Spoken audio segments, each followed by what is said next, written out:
Барлықтарыңа сәлем. Қазір мен 100 доллардан күніне қанша теңге тауға болатынын көрсететін боламын. Негізінен келетін болса 100 доллардан күніне 20-30 мың теңге тауға болады. Жалпы толық анализ, сіздердің көздеріңізше сделка ашамын, жабамын оны. И қосымша айта кететін нәрсе бар. Мен қазір Криптон дейтін телеграм канал аштым. Ол жерде біздің обучениенің нөлден бастап ребрендингі болып жатыр. Одан бөлек қанша полезный, пайдалы жетті ақпараттармен бөлісемін. Жаңағыдей лайф торговля, немесе психологический частьтар, инсайттар. Қысқасы тіркелген келсе міндетті түрде заявканы толтыр. Осы видеоның астында сілтемесі тұр, мен сені күтемін. Айпақша 31 күні кешкі сағат 20:00-де достар, бізде вебинар болады трейдинг саласына қатысты. Сол, ал енді приятного просмотра. Так, дәл қазір мен кішігірім анализ жасап жүрдім. Бірден сделкаға кіріп кетейін, потом сіздерге толыққанды анализі көрсетейін. Так, өтеміз Bybitке деривативы бессрочный USDT. Учитывая тот факт, что мен қазір BNB-ға анализ жасадым, яғни мен Bybitте тоже BNB-ға сделка ашатын боламын. Так, BNB USDT деп жаздық. Енді қараңыздар, дәл қазір біздің шотымызда капитал 10 мың USDT бар. Желательно депозиттің 5% сделка ашқан жақсы.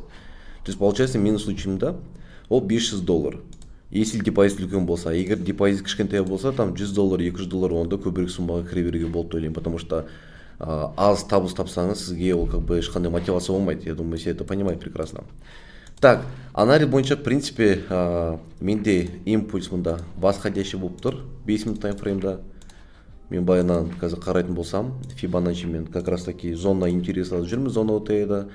Бізде полный отработка имбаланса бар, және пул ликвидності қалып кеткен, ол ликвидность бізде шешілді, потом жоғары кетіп жатыр. Негізінде келетін болсақ, әдемі кететін еді, егер де бұл тұрған максимум кесілсе, то есть бізде ол по-своему подтверждение болатын еді, то есть вот ликвидность шешті, обновление жасады, түсті и қайтадан жоғары кетті. В принципе, бұл жерден сделкаға жоғары кіру негізінен келетін болсақ, әлі де опасно. Итак, біз қанша ақша ұтамыз, қанша ақша ұтыламыз, соны естіп жүрек. Егер мен стоп-лоссты қазір натырған ордер блоктың аяғына қойсам, хотя ордер блок бізде тоже кішігірім отработанный болыпты, но осының артына қойғанның өзінде менде 0,25% стоп-лосс. 0,25% кредитное плечо көбейтеміз. Егер де қазір кредитное плечо менде 30x болатын болса, то бізде қанша шығады? Калькулятормен есептейін, чтобы точно айтатындай 0,25 көбейтілген 30 тең болады 7,5% минуста болады. То есть 7,5% біздің сделкамызда минус. Яғни мен қазір сделкаға 100 долларға кіретін болсам, 100 доллардың 7,5 долларын ұтыламын. Ал take profit менде қанша? Вот, соотношение риск прибыли 3 к 1 шығып тұр, 0,80.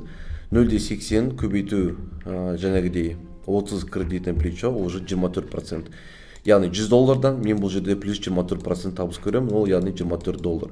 То есть өсе көп емес. Но тем не менее, қазір мен үлкен таймфреймдарға секіретін болсақ, бізде картина кішігірім өзгереді. Үлкен таймфреймдарда біз әрине көбірек ақша таба аламыз, себебі бұл жердегі деңгейлердің барлығы более уверенный, более мықты. Но тут, в принципе, я думаю, все понятно. Бүкіл ликвидностьтің барлығы шешіліп, бізде обновлениялар кеткен. Полноценный обновление ол бізде не тұр? Толық обновление получается, наның барлығы бізде бір импульс десекте болады. То есть на минимум достап, на максимум один. Зона интереса бізде отработался, и баланс тоже отработался. Әлі де жоғары кетіп барамыз. Бізде натырған и балансты қарастырмасақ болады, себебі бұл бізде тренд как бы восходящий. Соответственно, ближайшая цель бізде осы тұрған деңгейлер болады. То есть, мен қазір 5 минут таймфреймда кірген жерден баға жақсы жоғары кете бастаса, take profitімді просто асыр жіберемін мына жаққа дейін. И я думаю, тогда будет нормально. Енді сделканы өзін ашайық. Рыночный мен кірейін. Кредитный плечо жаңа айтқандай 30x-қа қойайық. 30x әрине өте көп, поэтому мен сделкаға 500 доллармен кірмеймін, мен сделкаға шамамен 100 доллар кіремін. Енді қараңдар, так как бізде кредитный плечо 30 тұр, бізге мына жаққа бір цифрлар жазатын болсақ, так, где-то 2911 доллар, ол как раз таки біздің ақшамыздан 100 доллар сделкаға қатысады. Видите, вот, цена 100 доллар. То есть менің 10 мың долларымның 100 доллары дәл қазір сделкаға қатысады. Неге осы жерге 2911 доллар? Потому что 100-ді біз көбейтеміз 30-ға, оның комиссиясымен 2911 доллар сделкаға қатысады. Именно осы ақшадан біз табыс көреміз. Take price стоп-лоссты қойып қойық сразу, бізде режим long. Стоп-лосс менде 600-де 3 деп тұр. Так, 600 және 3. Ал take profit бізде 611-де 7. 611-де 7. То есть, бұл ситуацияда біз 46 доллар табыс табамыз, ұтылатын болсақ, біз қазір ұтыламыз 8-де 7%. Ну, неге 8-де 7, потому что бізде сделкаға кіретін точка өзгеріп кетті, чуть-чуть баға төмен түсіп кетті. Окей, өтпейді, кеттік, купить, лонг, болды. Сделка ашылды. То есть трейдердің мақсаты аз ақшаны рисковать етіп көп ақша табу. Егер де сендер сделкаға $100 қатысатын болсыңдар, это не означает то, что $100 полностью ұтыласыңдар. Это означает то, что $100 определенный процент ғана. Мысалы үшін мен ұтылатын болсам максимум $20 ғана ұтылуға дайынмын. Бірақ мына тұрған $20 маған плюс $60 табысқа келу керек. То есть әрқашанда 3 к 1.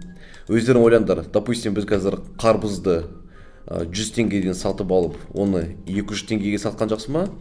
Әлде 100 теңгеден сатып алып, оны уже 300 теңгеден жоғары сатқан жақсы ма? То есть 3 к 1, 4 к 1 кете береді. Бұл ситуация 6 к 1 даже тұр екен. Біз оны өсіре берсек болады, кішірейтсек болады. Шамамен, я думаю, хотя бы 3 к 1 шығатындай на жерден жалғастыруға болады сделканы. Хотя нет, бізде мында пол ликвидности бар. Вот эта точка даже идеально болады.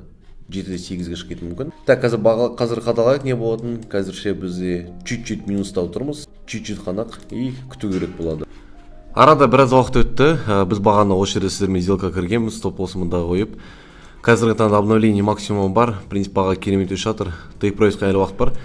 Енді қараңыздар, мен мына тұрған стоп лоссты сделканы ашқан жеріме лақтырсам болады. То есть мұнда менің сделкам уже без убыток жабылады.